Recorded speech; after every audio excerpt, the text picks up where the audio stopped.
What's up, guys? Thanks as always for supporting the show. It would mean a lot to me if you would take a second to scroll down and hit that subscribe button so you don't miss any more of our videos. Also, make sure you follow us all over social media so you don't miss any of our content or show announcements. All right, last game for today. Moving on to Grizzlies-Cavs. A fun game that Cleveland basically controlled, but Memphis just did a good job of keeping things relatively close by shooting the ball super well. Memphis shot dramatically better than Cleveland did in this game.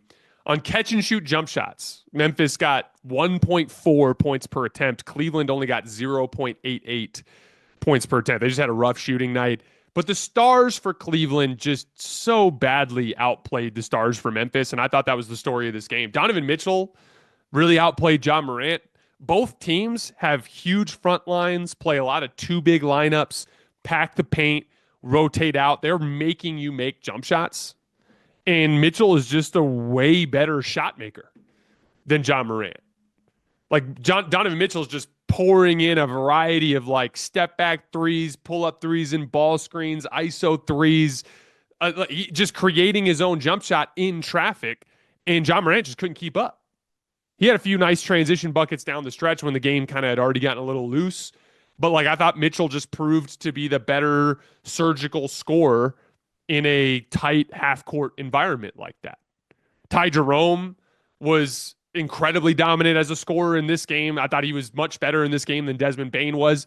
Dominated the fourth quarter as a scorer. I think he had 16 points in the quarter, if I remember correctly. This was the stretch that really pushed Cleveland over the top. It was kind of like hanging in that 5 to 7 range. This run from Jerome ended up pushing the lead up into double digits, and that's what really gave them their first breathing room. And a couple of tough transition threes where Jerome clearly has like that I sense blood in the water. If I hit this shot, I can really change the dynamic of this game type of vibe. And because he took a couple of tough ones that you knew he felt good and he just wanted to drive the nail into the coffin, so to speak. And then he just keeps doing the same exact thing to these teams. Again, Memphis runs a lot of drop coverage with Jaren Jackson and with Zach Edey. And Jerome was just doing the same thing every time, setting up his man for the screen, so that he's on his trail side, coming off to the screen, waiting for the defender to catch up to his backside, and then like trapping him on his backside and methodically working into the lane and just shooting that little push shot in the lane. Made a bunch of them in this game. He's shooting 65% on floaters this year on 116 attempts. By far the best floater shooter in the NBA, and it's not close. Like, he is way better at this than anybody. And it's given him a spot as one of the most respected backup guards in the NBA. If you put Jerome against a team that runs drop coverage, he's going to be able to get to a floater, and he's going to make more than half of them. It really is a valuable weapon to have for a bench unit in this league, especially since you're going to run into a lot of backup centers in the NBA that teams have to run drop coverages with because they don't trust them coming out to the level on the perimeter.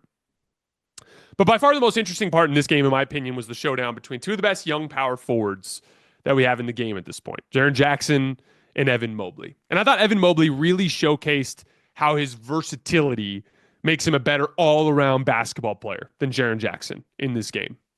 Jaren's bigger and he's stronger. And strictly when it comes down to like scoring the ball out of the post, he's a more imposing threat. He can dislodge defenders with his big, strong shoulders. He can do it to some of the bigger defenders in the league. I talked about how he did a bunch of damage to the Suns recently by ducking in on Kevin Durant in the post. He's got really good touch with hook shots over both shoulders. He can spin and connect spin moves, so he can spin from left to right, but then spin back from right to left, and he can just kind of barrel downhill until he gets somewhere close to the rim where he can get a little hook shot. But outside of that, the limitations start to show. When he has to pass out of the post, he's very inefficient as a playmaker. Right? Once you start to task him to play in traffic, the flaws can start to come to the surface. Mobley is just so much more polished as an all-around player, and I thought that was showing last night. First of all, his individual defense on Jaren Jackson. Jaren tested him a few times early in this game, tried to drop that right shoulder and go to a lefty hook. Evan Mobley just rose up and blocked him. Then from the opposite block, Jaren tries to post him up again, and you can tell he's nervous about Evan Mobley's length and how that ended up leading to a block on his last hook shot. So he ended up rushing a hook and just kind of flipped it up and shot it way over the back of the rim. It was an air ball. Then he tried to ISO him again in the second quarter, and you knew he wanted to create extra space because Mobley's length was causing problems for him. So he really dropped the shoulder and he extended the arm out and he drew an offensive foul.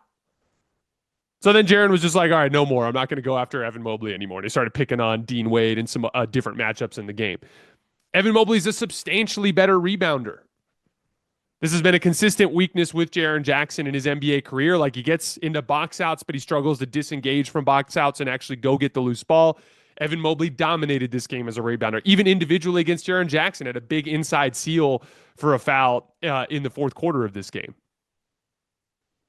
And then on offense, Jaren Jackson Evan Mobley just brings so much more as a play initiator for this team. They ran a bunch of inverted ball screens in this game, and we got to see a classic example of just how dynamic that action can be. And again, we talk about the inverted ball screens. The upside is the way they invert roles. You're asking bigs to fight through screens, and you're asking guards to help on screens against bigs. And there's a simple dynamic that takes place when you have Donovan Mitchell screen for Evan Mobley.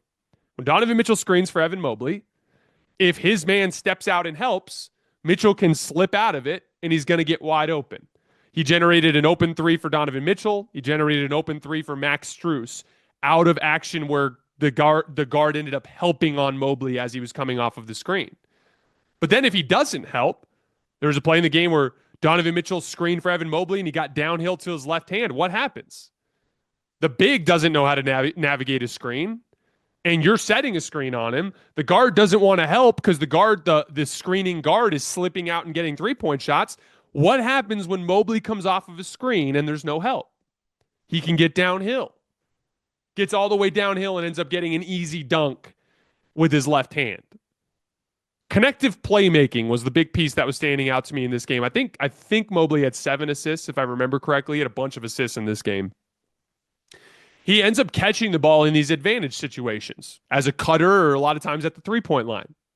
There's a play where he ends up flashing right to the middle of the floor. They call it teeing up, right? There's 2 different ways for a big to make themselves available in help side situations. In the dunker spot, where you're on like kind of the baseline side, just outside the block waiting for the ball, or as someone drives the baseline, you don't want to get in their way, so you flash right in front of the basket to make yourself available.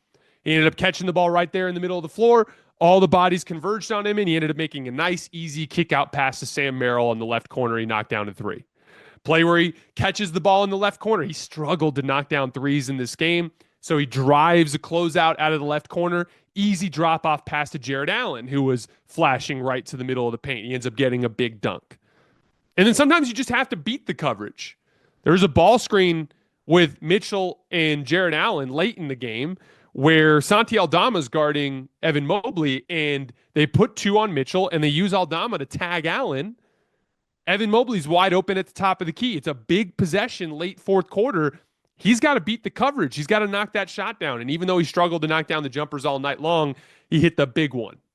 And he has been shooting the ball really well for the most part this season. I thought his versatility was on display in a big way in this game.